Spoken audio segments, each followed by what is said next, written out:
വിഷു ആഘോഷിച്ച് മലയാളി.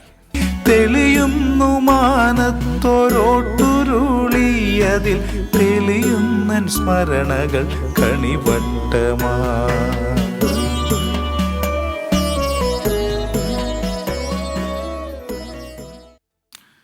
ആഘോഷമായി മേടപ്പുലരിയെ വരവേറ്റു മലയാളികൾ. കേരളത്തിനകത്തും പുറത്തും പൊലിമ ഒട്ടും കുറയാതെ മലയാളികൾ വിഷു ആഘോഷിച്ചു. പ്രധാന ക്ഷേത്രങ്ങളിലെല്ലാം രാവിലെ മുതൽ വലിയ ഭക്തജനത്തിരക്ക് അനുഭവപ്പെട്ടു.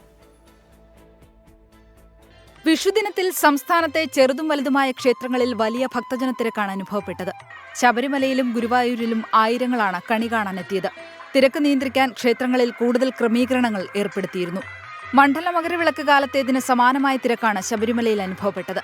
ക്ഷേത്രതന്ത്രിയും മേൽശാന്തിയും ചേർന്ന ഭക്തർക്ക് വിഷു കൈനീട്ടം നൽകി. പുലർച്ചെ 2:42 ആരംഭിച്ച വിഷുക്കണി ദർശനം കാണാൻ ഗുരുവായൂരിലും ഭക്തജനങ്ങൾ ഒഴുകിയെത്തി.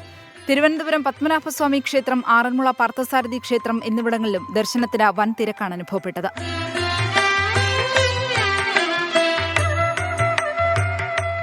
മറുനാട്ടിലും മലയാളികൾ വിഷു ആഘോഷമാക്കി.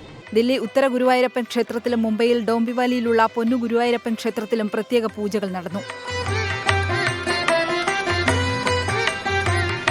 വിഷുവിന് സമാനമായ തമിഴ് പുത്താണ്ടും ഇന്നായതിനാൽ പുലർച്ചെ 4 മണി മുതൽ വൻ തിരക്കാണ് ചെന്നൈയിലെ ക്ഷേത്രങ്ങളിൽ ഉണ്ടായിരുന്നത്.